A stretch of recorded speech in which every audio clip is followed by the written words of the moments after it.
How old are you? 15. I tried to put up a fight. I tried. I really did. Did you see who did it? Yeah. It was my mom's boyfriend.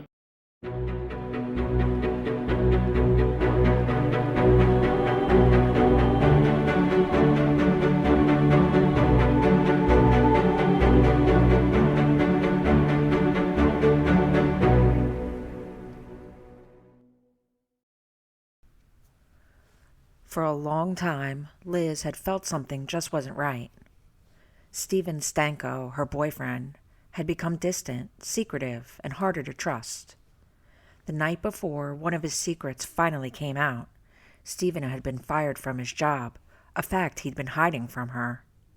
It wasn't the only thing he was keeping from her, but it was the final straw.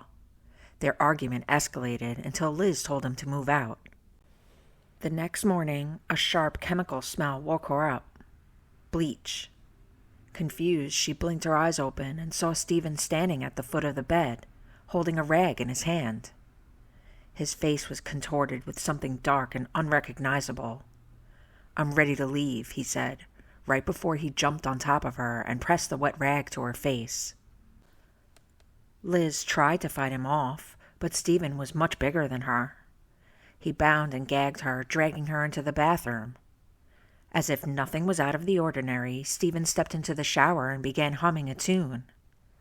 Liz sat frozen on the toilet, wondering if this was the end for her. But then he just left. Somehow, Liz had survived the ordeal. Days later, Stephen was arrested hundreds of miles away, bringing an end to the terrifying episode, but not to the trail of destruction he would leave behind.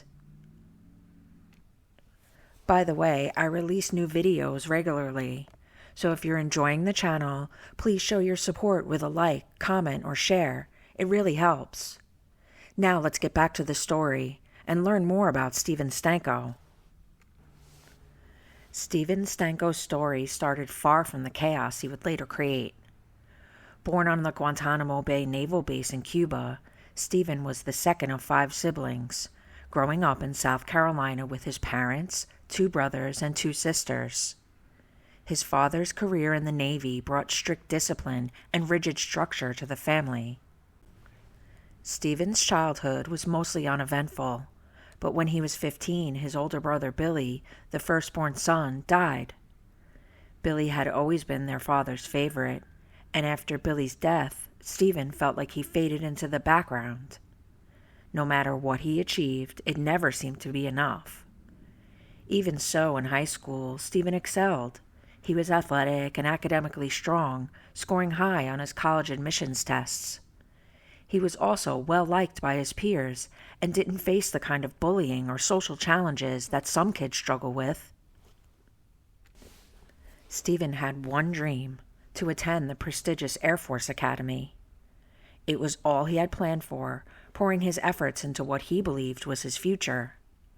But when his application was rejected, everything changed. With no backup plan and no other colleges lined up, Stephen was left scrambling. Ultimately, he found himself at a community college, far from the path he had envisioned for his life. Desperate to get ahead and frustrated with his circumstances, Stephen began turning to theft and con jobs to make money. What had once been a promising future was quickly unraveling. In 1992, Stephen met Liz, and he wasted no time trying to win her over. Persistent and charming, he courted her with love letters, romantic gestures, and nights out. Stephen told her he had recently moved back to South Carolina after a rough patch in Georgia. According to him, an ex-girlfriend had taken him for everything he had, leaving him with nothing. His story was convincing, and by the time Liz started noticing inconsistencies in what he said and did, Stephen had already embedded himself into her life. It wasn't obvious at first, but Stephen had a habit of exaggerating the truth. Stephen's charm and persistence masked the cracks in his stories, for a while at least. Stephen's facade began to break down when trouble found him at work. He had been taking commissions on car sales he didn't actually make. When the scheme was uncovered, Stephen was arrested. He swore up and down that he was innocent, and Liz, still wanting to believe in him, got him a lawyer. Despite her help, Stephen served a short jail sentence, but the truth was now undeniable. Stephen wasn't just making questionable business deals. He was a thief and a con man. The realization was too much for Liz, and the two broke up. Stephen left South Carolina and moved to Georgia, seemingly to start fresh again. Yet Stephen wasn't one to let go. After some time, he began reaching out to Liz again. His charm, the same charm that had won her over in the first place, was back in full force. He told her he wanted to come back to make things right. Little by little, he wore her down with his persistence and his lies, eventually working his way back into her life once again. He moved back in with her, but as we learned earlier, things didn't get better. When Stephen was arrested for the assault on Liz, the charges piled up. In addition to kidnapping with intent to kill, he also faced charges tied to his history of cons and theft. Stephen spun a web of excuses. He claimed Liz was his wife, saying he didn't want her to get in trouble for being a so-called co-conspirator in his crimes. He accused the police of exaggerating the severity of their fight. He even told investigators that he kissed Liz goodbye before leaving that morning, as though it had been just another day. Years later, Stephen would change his tune, claiming he couldn't remember most of what happened during that incident. His narrative was always shifting, just another one of the lies he relied on to manipulate those around him. Stephen was assigned a public defender after his arrest, a lawyer he would later criticize heavily. According to Stephen, the attorney wasn't interested in helping him and pushed for a plea deal instead of mounting any real defense. During the case, Stephen underwent a psychological evaluation and was diagnosed with borderline narcissistic personality traits. However, this diagnosis didn't meet the threshold for incompetency, despite Stephen's insistence that it should have warranted a competency hearing. True to form, Stephen claimed Liz was prepared to testify in his defense. In reality, Liz wanted nothing to do with him. Highly traumatized by the ordeal, she later described Stephen as someone who had completely, quote, ruined her. The plea deal would result in a 10-year sentence for aggravated battery, kidnapping, breach of trust, and fraudulent obtaining of property. Stephen had no chance of parole until he served at least 8.5 years, time he would later blame on everyone but himself. Stephen began his sentence in a maximum security prison, but he managed to stay out of trouble. After 4 years, he was transferred to a lower security facility. There, he found more freedom and opportunities, spending significant time in the prison library. He was even assigned a job as a teacher's assistant. During this time, Stephen started working on a manuscript, a detailed chronicle of life in prison from his perspective. It wasn't just a diary, but an analysis of the system as he saw it, including what he believed were its flaws. Stephen seemed to view himself as different, even superior, to the violent murderers and hardened criminals around him. In his mind, he was not one of them. To his surprise, one publisher expressed interest in his work. They told Stephen that if he could collaborate with academics, psychologists, or other professionals, his manuscript might have the potential to be published. This feedback only fueled Stephen's sense of self-importance and his belief that he was destined for something greater. Stephen's manuscript caught the attention of a few criminal justice professors, and he eventually persuaded some to co-author the project with him. When the professors looked into his charges, Stephen, as always, had explanations ready. He downplayed his crimes, spinning the story to cast himself in a more favorable light. Stephen had also been a model inmate with no disciplinary issues. His ability to manipulate and charm ultimately won them over, and the collaboration moved forward. In 2004, their work resulted in the publication of Living in Prison, A History of the Correctional System with an Insider's View. The book offered a detailed account of prison life, blending Stephen's first-hand experiences with the professor's academic insights. It was released just 2 months before Stephen was granted parole. After his release, Stephen leaned on connections he had made during his time in prison. One of his cellmates had introduced Stephen to his mother, and he managed to borrow money from her to get by for a few months. With this financial cushion, he avoided immediate desperation and focused on what he considered his next big project. Stephen spent hours in the local library, diving into research for a new book he wanted to write. His focus? Serial killers. The topic seemed to fascinate him, and he pored over case studies and psychological profiles, gathering material for what he knew would be another literary success. At the library, Stephen met Laura Ling, the librarian. He quickly struck up conversations with her, presenting himself as a reformed man. He told her he was an author and that he already had several book ideas he was shopping around to publishers. He was open about his time in prison, claiming his crimes had been white-collar offenses. He would talk at length about his interest in criminal justice and prison reform, painting the picture of a man focused on using his past to build a better future. Laura was impressed.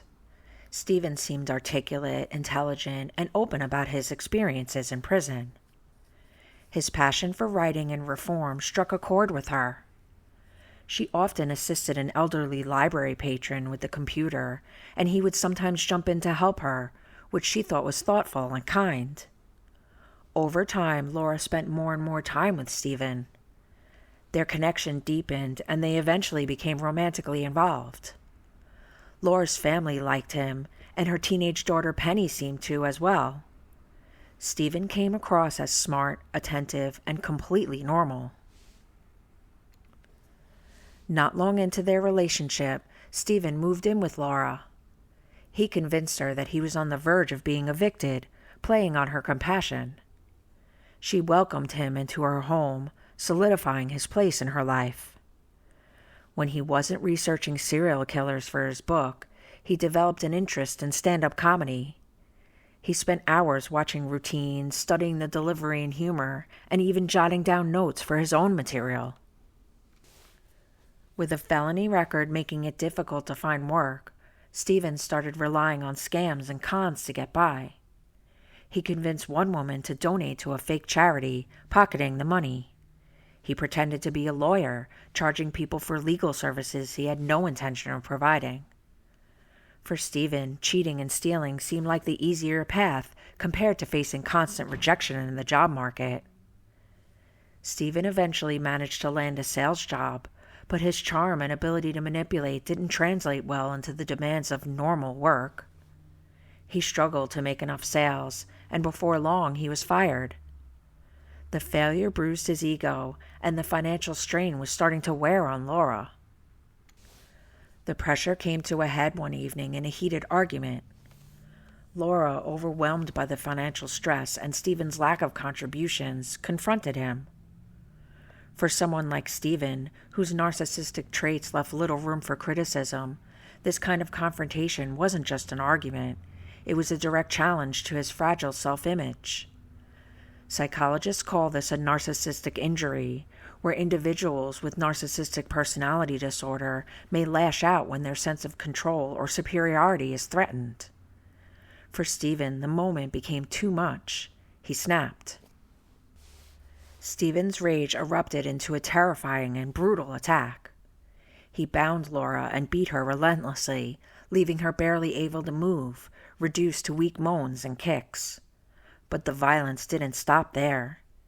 He then turned his attention to Penny, Laura's teenage daughter. Entering her room, he woke her up with a knife pointed straight at her, saying, "Scream and I will kill you both." Penny froze in terror as Stephen tried to tie her up. Gathering her courage, she managed to break free and ran to her mother's room. But Stephen was right behind her. He struck Penny over the head with a heavy object, and everything went dark. When I wake up, there's a gag in my mouth, and Stephen's in the room.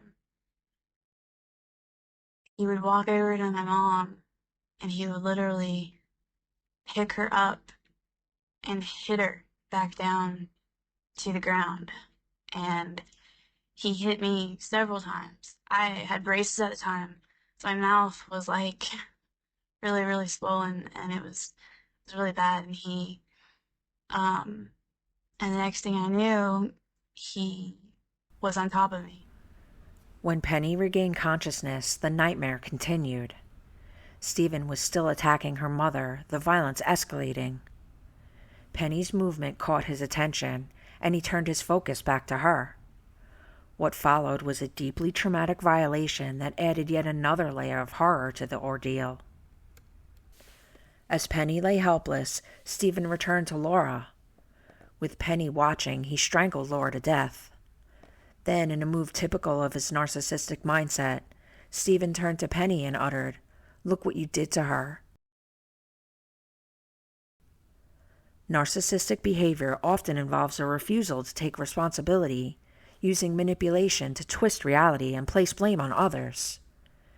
This deflection not only absolves the perpetrator in their own mind, but also further disorientates and dehumanizes their victims. Stephen then grabbed Penny's head, lifting it up, and, in one last horrifying act, Stephen took a knife and slashed Penny's neck. After the brutal acts, Stephen prepared to leave. He removed Laura's jewelry, took her bank card, emptied the cash from her wallet, and grabbed her car keys. He packed a bag with whatever he thought he might need and walked out the door, convincing he had left no survivors. But Stephen was wrong. Penny, though gravely injured, was still alive. Summoning incredible strength, she managed to call 911. Can I help you? Pardon At my house, and I've been. Okay. What's your address? Mom is dead. Pardon? My mom is dead. At the hospital, Penny received emergency treatment for her injuries, and crucial evidence from the assault was collected. Her survival would prove vital in piecing together what had happened that night. Meanwhile, Stephen was on the move. His next stop was the home of Henry Lee Turner, the elderly man from the library that he and Laura had occasionally helped with the computer. Stephen arrived on Henry's doorstep with a made-up story. His father had just died, and he needed a friend to talk to. Henry, compassionate and unsuspecting, invited him inside. After Henry welcomed him in, Stephen left briefly to pick up breakfast from McDonald's. While Stephen was gone, Henry called his son, explaining that the man he knew from the library needed a place to stay for a couple of days. He mentioned how upset Stephen seemed over the supposed death of his father, and how he just wanted to help. When Stephen returned, the two ate breakfast together. It seemed like a quiet, ordinary morning. Afterward, Henry went into the bathroom to shave and change clothes, leaving Stephen alone in the house. Stephen's next move was as cold as it was calculated. Grabbing a pillow to muffle the sound, he walked to the bathroom and shot Henry twice, killing him. Stephen began searching the house for anything valuable. To buy himself some more time, Stephen called the library where Laura worked, calmly telling the staff that she wouldn't be in that day because she had eaten something bad and was throwing up. Stephen left Laura's car parked in Henry's driveway and took off in Henry's truck instead, hoping to delay anyone connecting the dots. That evening, Henry didn't show up for a planned dinner with his son, which immediately raised concerns. Henry's son called a friend who was a police officer, explaining that he was worried about his father. When police arrived at Henry's house to conduct a welfare check, they immediately noticed something strange. Laura Ling's car was in the driveway. Inside the house, they found Henry's body. As the investigation got underway, the police were increasingly disturbed by the evidence they uncovered. Among Stephen's belongings left behind in Laura's car were extensive files on serial killers and pages of his comedy routines. Needless to say, the cops didn't find his material very funny. Given his obsession with serial killers, it was now a race to find Stephen before anyone else could get hurt. Meanwhile, Stephen had a new plan. He drove to Augusta, Georgia, where the Masters golf tournament was underway, thinking he could easily blend in with the flood of tourists. At a local bar, Stephen struck up a conversation with a woman named Dana. Flashing cash and spinning a web of lies, he told her he was a prominent businessman who owned several restaurant chains. Stephen played the role of the charming entrepreneur, buying Dana drinks, asking her to dance, and laying on the charm. As the night wore on, Dana noticed how drunk Stephen seemed. She thought he was far too intoxicated to drive, so she offered him her couch for the night. Stephen gratefully accepted, and Dana, trusting he was a gentleman, went to bed and locked her bedroom door. After all, she wasn't that kind of girl, and Stephen seemed respectful enough, right? The next morning, Dana woke up to find Stephen gone. But he called shortly after, telling Dana that he walked back to the bar to pick up his truck. Their conversation seemed normal, and Dana invited him to attend Sunday church services with her and her parents. Incredibly, Stephen agreed. Stephen sat through the service with Dana and her family, blending in effortlessly.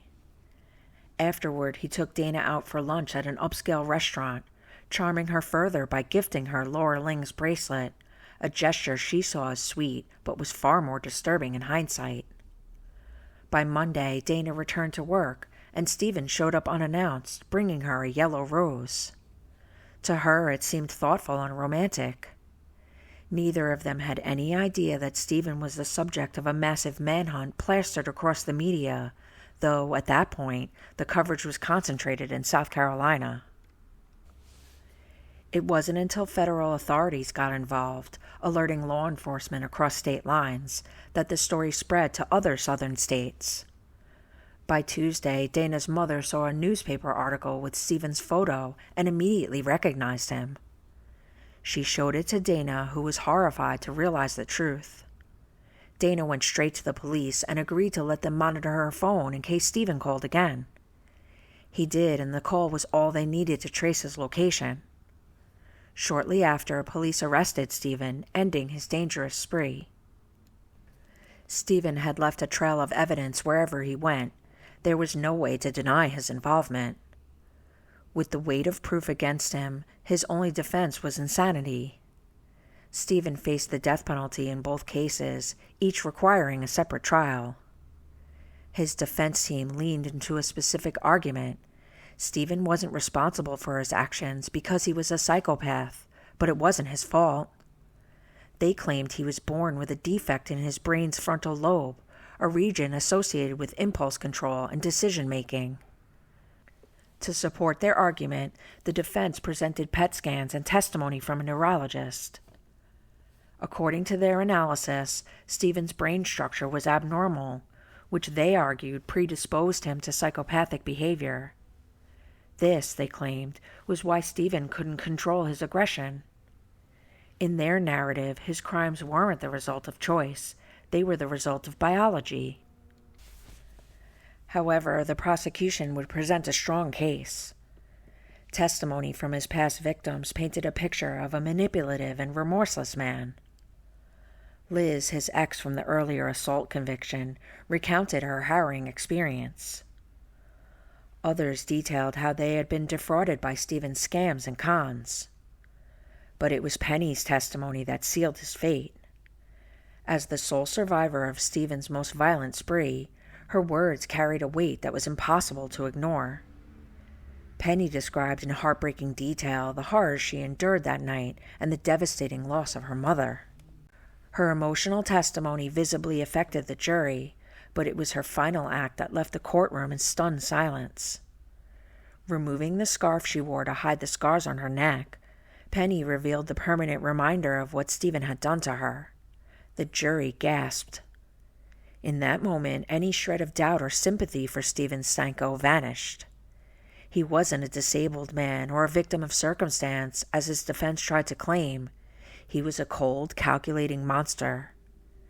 Stephen Stanko was found guilty on all counts in both trials and received 2 death penalty sentences.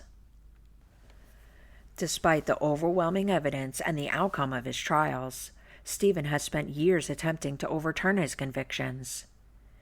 He has filed multiple appeals and post-conviction relief requests.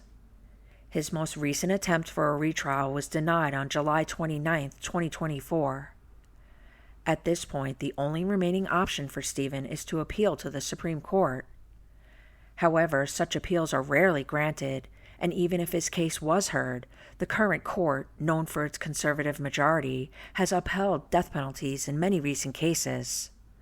The likelihood of Stephen avoiding his fate is exceedingly slim. Today, inmate 006022 remains on death row. Released from prison with a second chance, he used his freedom not to rebuild, but to manipulate, harm, and ultimately destroy lives. This case is a reminder that even the most convincing facade can hide the darkest intentions. Remember, every wrinkle tells a story, and in the wrinkles of crime, we find the truth.